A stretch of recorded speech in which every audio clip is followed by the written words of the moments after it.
Hello and welcome to the Panov Attack video of the Caro-Kann series. The Panov Attack gonna appear on the board after the moves e4, c6, d4, d5, e takes d5, c takes d5, and here instead of the move bishop d3, which would lead to the exchange variation, white goes for the move c4. Now many times the pawns on c4 and d5 gonna be exchanged down, so white gonna be remaining with an isolated pawn.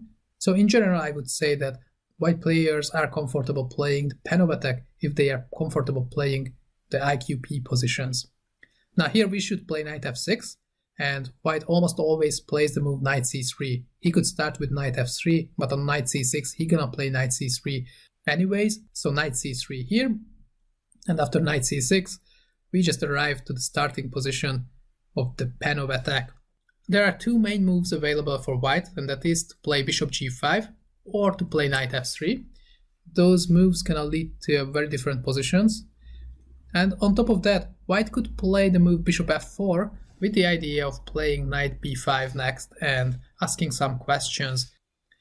But here we can just play the move g6 with the idea of getting the bishop out to g7 from where we already putting pressure on the d4 pawn.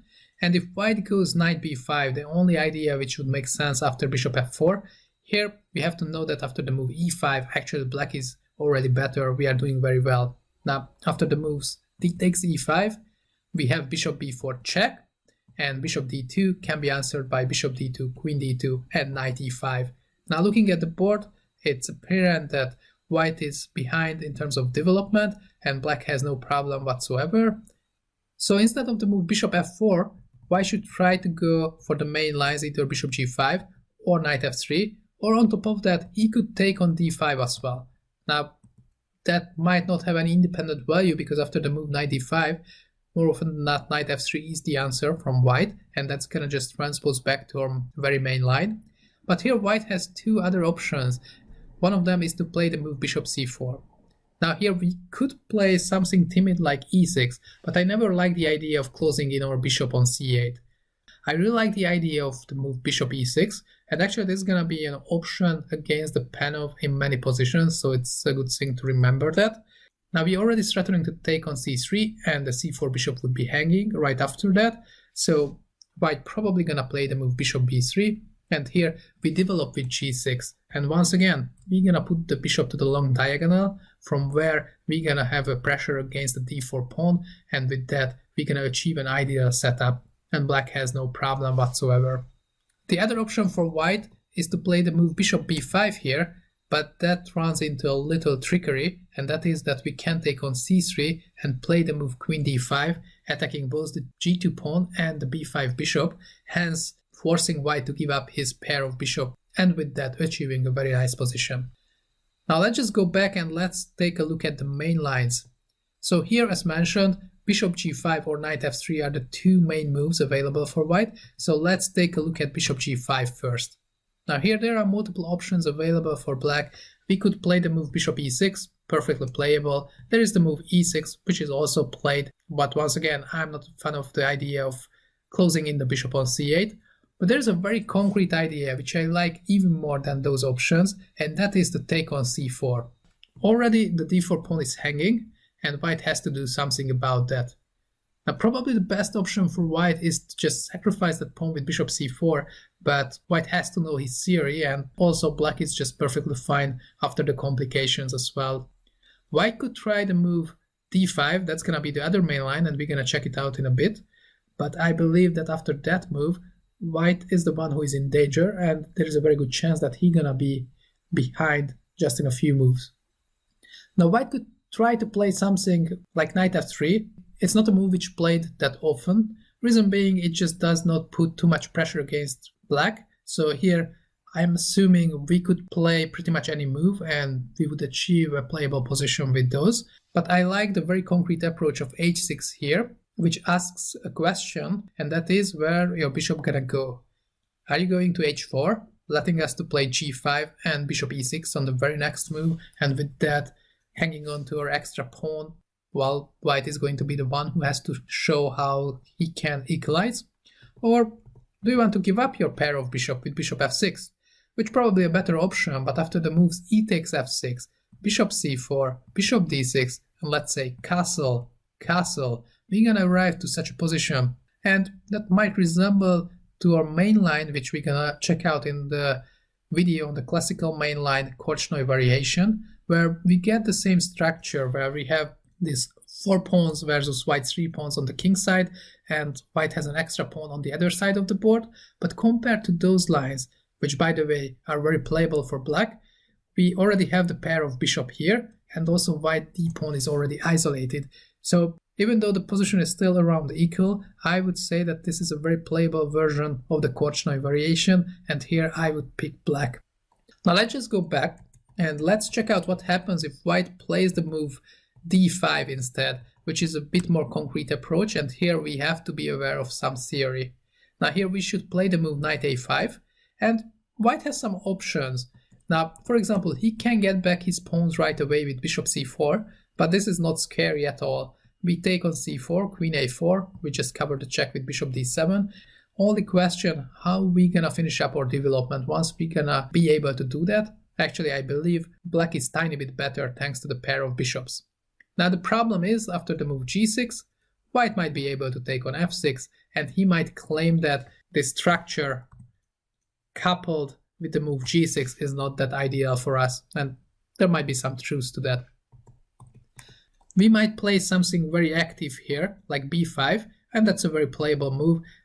Having some ideas like after knight b5, we can play rook c8, we can play queen a5 check, we are gaining lots of momentum and we're gonna get back that pawn on d5. Now I think there is a better version for black to achieve pretty much the same thing, and that is once again just to throw in h6 first and ask some questions. If white takes on f6, well, then we manage to finish up our development without playing that move g6, which I mentioned that it's not ideal with this pawn structure, and we are just in time to get the bishop out, castle, play rook c8, start some advance on the queen side with the move b5. Black is already better.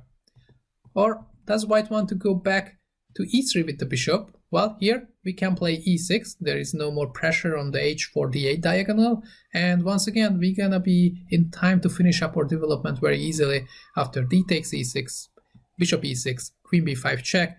Even in the net game, even though the position is still around equal, I would pick black once again due to the fact that we are the one with the pair of bishop. Now white could go with the bishop to h4, and here once again we could even play the move g5, bishop g7 and castle and have a comfortable position, but here it turns out that the b5 move gains even more strength thanks to the fact that the bishop on h4 is misplaced for some extent. He's going to be missed from the diagonal c1 h6. Now after the moves knight takes b5, we can play rook c8, we can play g5, we can play queen b6, bishop g7, and black is just doing very well. Now let's just go back, and instead of the move bishop c4, white has some more critical tries. White can play the move knight f3, but once again we can throw in h6 and asking some questions with similar ideas that we already seen. If the bishop moves back to h4, then we can play queen b6, and once again there are lots of squares weakened up around queen side thanks to the fact that the bishop is on h4. Everything feels a bit more shaky there. I don't see any good ways for white to get back his pawn. On the other hand, we are ready to play g5, bishop g7, castle, bishop d7, and getting all of our pieces out. Now if the bishop takes on f6, now once again we just take back with the e-pawn and we are ready to finish up development, and probably white will have nothing better than to play bishop c4 sooner or later, and with that giving up his other bishop as well. Now white could try a third option, and that is to drop back the bishop to d2 and somewhat targeting the a5 knight, but here after the move knight d5, queen d5, turns out that we are completely fine because on queen a4 check we can drop back the knight to c6. Now white can collect the pawn on c4, and on queen e4 he can play bishop e3, and he can claim that he has some counterplay for the pawn. On the other hand, we have once again a very easy play. We are not hard pressed here. We can play bishop e7, we can castle, and we're still gonna be up a pawn, so black has no problem at all. Now let's just go back a few moves, and white has a more critical try compared to this knight f3 move, and that is to play the move b4. And actually I believe that might be the main idea behind the move d5. The good news is that here I believe black is already significantly better. So actually this is a bad line for white, even though it might look scary at first, because white has some ideas after c takes b3, a takes b3 to trap our knight on a5. But it's just not gonna happen, and we are up a pawn and we gonna have time to consolidate our position. Now after the move bishop d7, b4, our idea is that we have rook c8, intermediate move, and now the knight on c3 is hanging, and also we're gonna have a square available for our knight on c4. No matter what white does, after the move knight c4, we're gonna be better. Though if I want to be very precise, I have to mention that after the move knight b5, not even knight c4 is the best move. That would lead to a better position for black, no matter what, but it turns out that after the move knight e4, black might be already winning. Now, that sounds perfect, though here we have to be careful, because after the move queen e2, if we were to take the bishop on g5 right away, then after knight d6, the game would not last too long. So, let's just go back here. We have to play a different move, and that is rook c4, taking care of our e4 knight and also not letting white checkmating us. And on top of all those things, bishop b5 is a threat. Now if the knight moves from b5, then we can finally take on g5, and we are doing very well. So the only critical try is rook takes a5. Now knight takes g5 once again would be a huge mistake because knight d6 checkmate. But turns out that here after the move rook b4, white's position is falling apart. Right now he's up a piece and it might seem like he's active and all, but actually if we look at the position, the rook is hanging on a5, and if he moves, then there are gonna be some ideas with bishop b5, though we have to be careful with that. We're gonna see in a second why is that.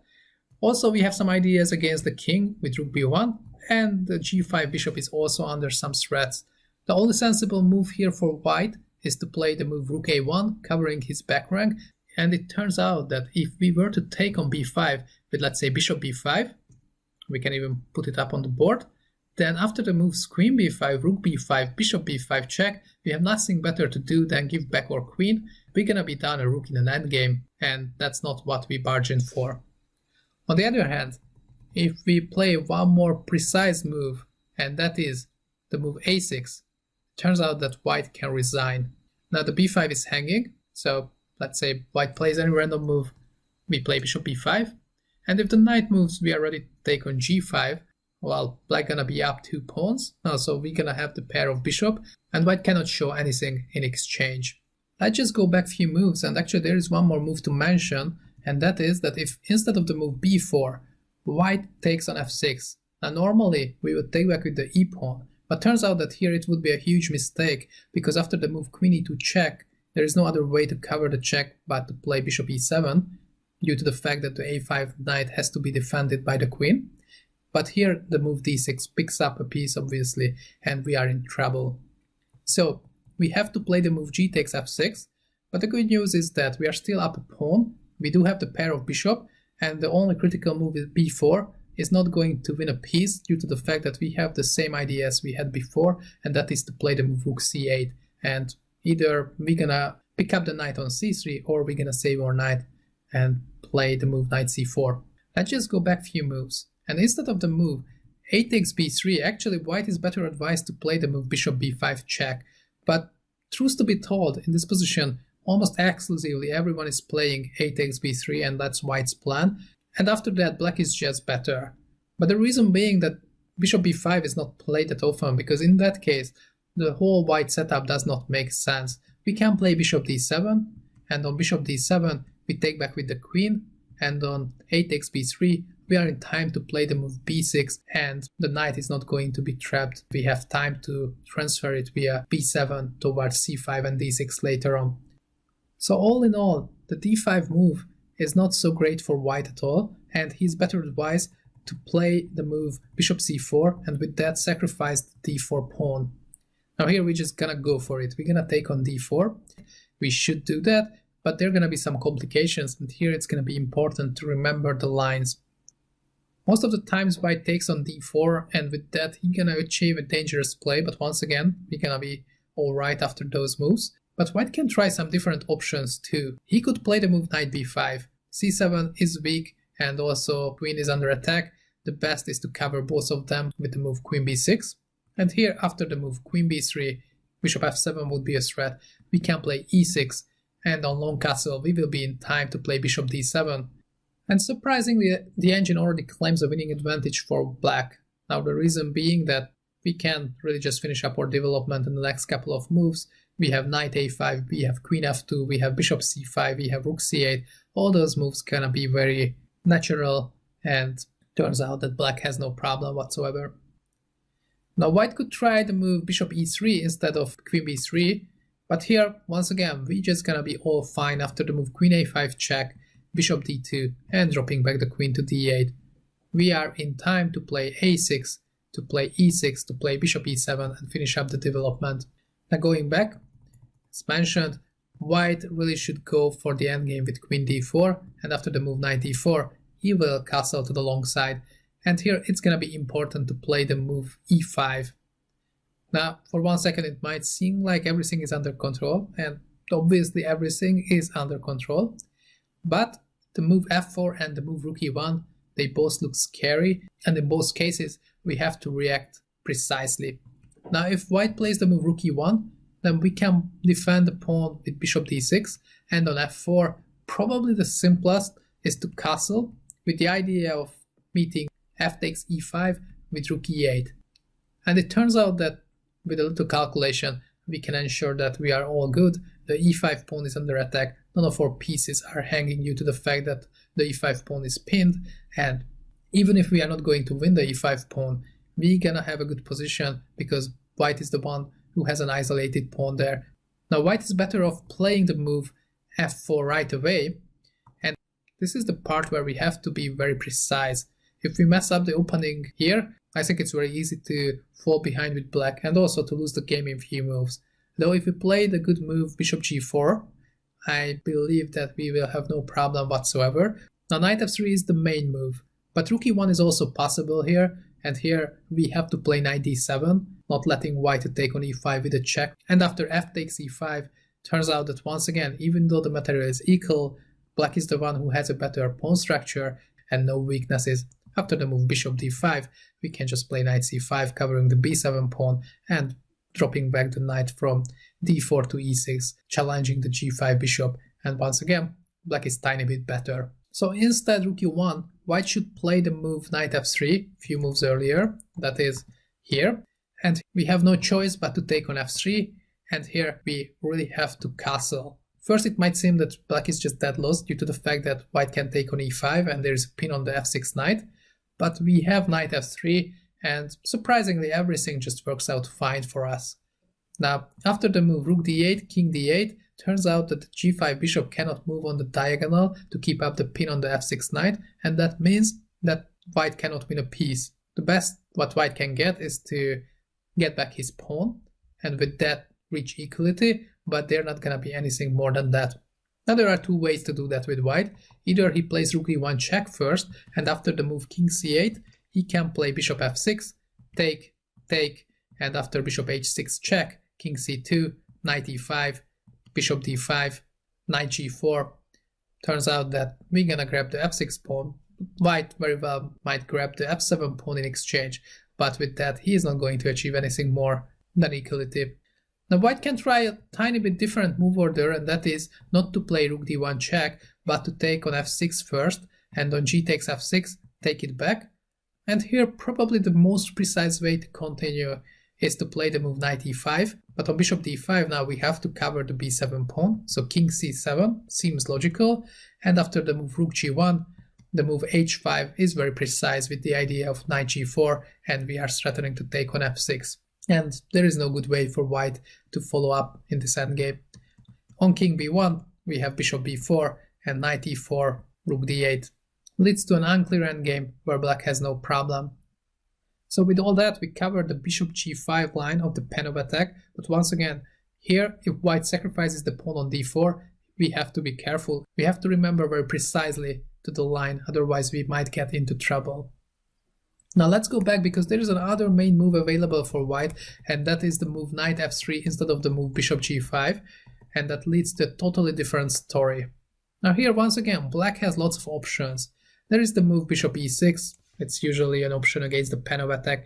We could play the move e6, just like we have seen it beforehand, though once again I don't like the fact that we are closing in the bishop. And also there is the traditional main move which I'm gonna suggest, and that is the move bishop g4.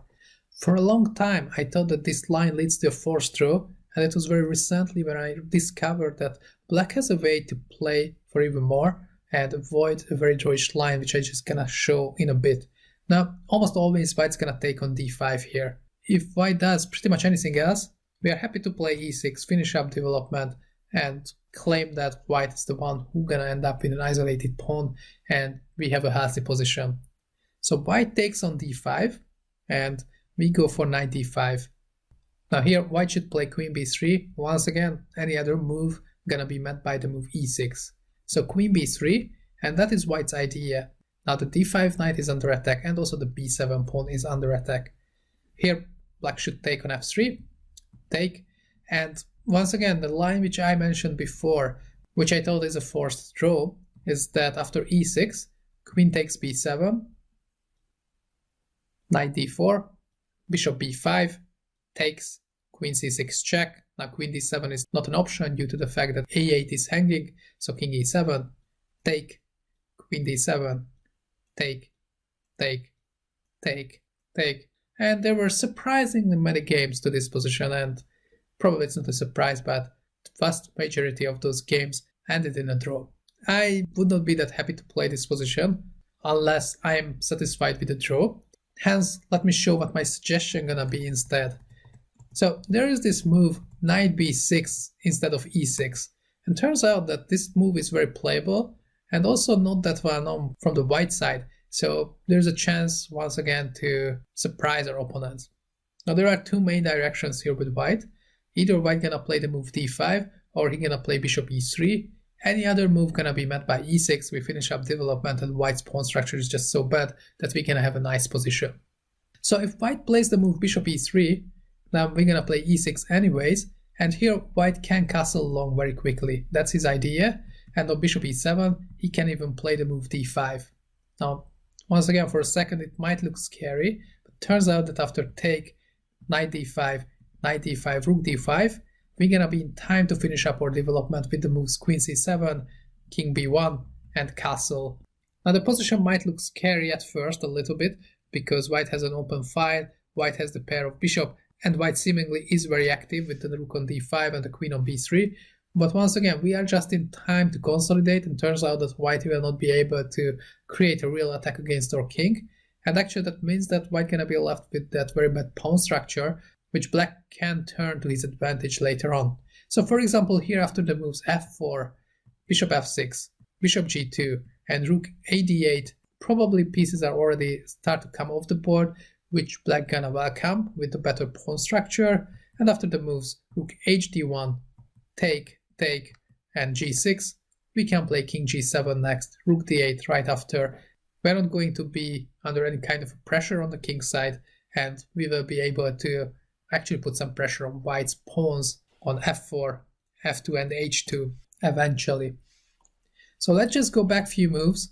White can spice up things, and white can play everything in a tiny bit different fashion. For example, instead of long castle, he could play the move rook g1, and with that claim that bishop e7 is not that easy anymore due to the fact that g7 is hanging. But here we would just go and play queen c7 or g6 first. Doesn't really matter which move we start off with. And after long castle we go g6. And here, after the moves king b1, bishop g7, d5, take, we're gonna end up in a pretty similar situation than beforehand, and I would say that black has nothing to fear. Once again, white does not have any real attack going on the king side. On the other hand, black solved all of his problems and he has a better pawn structure. Now let's just go back. White could play d5 one move earlier, for example here, take, and rook d5. Turns out that black has to be very careful here. Now first it might seem like knight b4 check is winning some material, and that is true, but turns out that king b1 wins for white. Problem is that knight d5 answered by bishop b5 check, and black's king is just eternally weak. Now let's just go back here. We could play the logical move bishop g7, but that one is also pretty bad because after bishop c5, black's king remains in the center, and I would say black is already lost. So once again, very important here, we're gonna play the move bishop e7, and everything is fine. We have time to play castle next, and we can transfer the bishop later on to f6 if needed and start to exchange some of the pieces with rook d8. But once again, it's very important to be precise here, otherwise we can get into trouble. Now let's just go back. White has another idea, and that is to play the move d5 right away. That would at least stop black from going e6 himself, but here black can play the pretty strong knight d4. Now white usually plays the move queen d1, but here there is an option of bishop b5 check, and once again there is another important detail to remember. Here we want to play knight d7. If we were to play knight b5, turns out that after knight b5, bishop f4 comes pretty quickly with the idea of knight c7, and the move a6 is really something what we don't want to do, because the knight retreats, and after that there's gonna be a tremendous pressure on the b5 and the b6 knight. Hence, here we have to make the move knight d7. Now the bishop is hanging on b5, also the queen is hanging on b3, so queen a4, and we're just gonna take on b5 right now. Now knight b5 is not dangerous anymore because we would be able to play a6 and b5 next, and there wouldn't be any pressure along the b file as opposed to the previous line. So white usually plays queen b5, and here once again we just develop quickly with fianchettoing the bishop with g6, bishop g7. If white does not do anything very quickly, black gonna take over the initiative thanks to his much better pawn structure. So the best way to continue for white is to play bishop g5, and on bishop g7, castle. Or actually he can get into the very same position by castling, and on bishop g7, rook e1, and on castle play bishop g5. And here black has to make a choice. Do we want to play f6, closing in our bishop on g7? Or do we want to let white to play d6, thanks to the pin on the e7 pawn? Probably none of those would be such great ideas, so we are better advised to take on c3. If white plays bishop e7, actually we can win material with the very nice move queen a5, and white is in trouble. Now everything is hanging, but luckily for us, we are already up a piece, so we are going to get the better end of the complications. And if white plays b takes c3, which he should, then now we're gonna go for f6. After bishop h6, and there is one more little detail to be aware of, and that is we really have to play rook f7 here. Reason is, rook e8 would be a mistake because after d6 the engine already claims a winning advantage for white. There are so many threats, turns out that black cannot deal with those. On the other hand, if we play the move rook f7, then actually we have a solid position. Now, given a few more moves, we would go b6, rook c8, knight c5, and if white takes on b7, in that case we can go knight c5 once again, and also pick up the pawn on d5. Queen c6 is answered by rook c8, that will not change anything, and on the next move we will pick up the pawn on d5. Actually, we can even play knight e5 in this position, and that would give a pretty nice counterplay for black, and probably black is slightly better here due to the fact that white king is under some threats. Also the bishop on h6 is somewhat annoying for us, but we can also trap it in some scenarios. We do have some play against white's queen, and there are lots of weaknesses, and we have a very playable position here as well. Now let's just go back, and white does have another option, and that is to play the move queen d1 instead of bishop b5 check.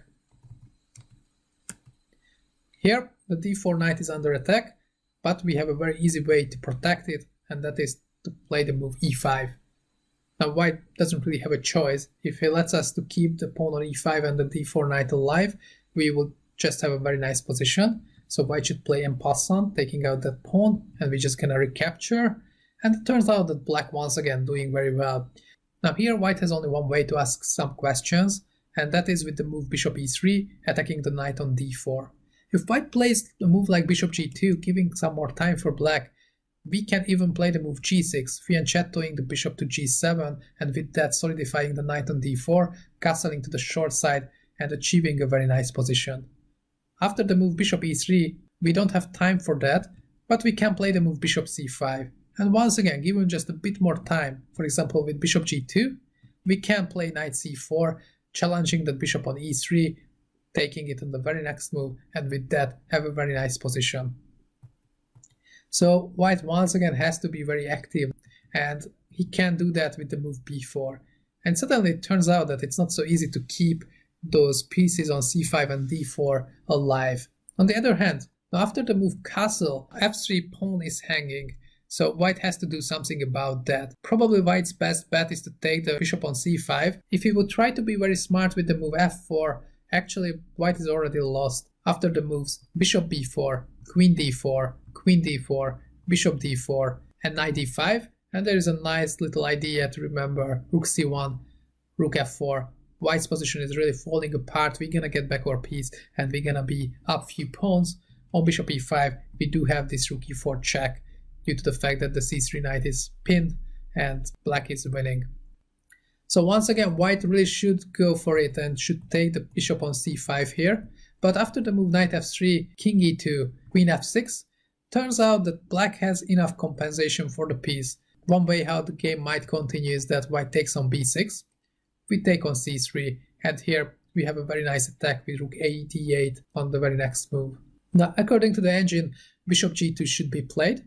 There was one game where Ediban, for example, himself played the move rook c1, and I believe black is already winning here with the moves queen b2 check, and there is this very neat maneuver, queen b5 check, queen h5, that happened actually in his games, rook c2, queen b5 check, queen d3, and queen h5, and white is dead lost. There is no way to deal with the discovered check against the e2 king. Now let's just go back. So according to the engine, white should play bishop g2 in this position, and after rook a d8, rook c1 is once again strictly on the only move, and on queen b2 check, white has to play queen c2. But we have the move rook d2 check, which is quite fancy, and the idea is that bishop d2 is met by knight d4.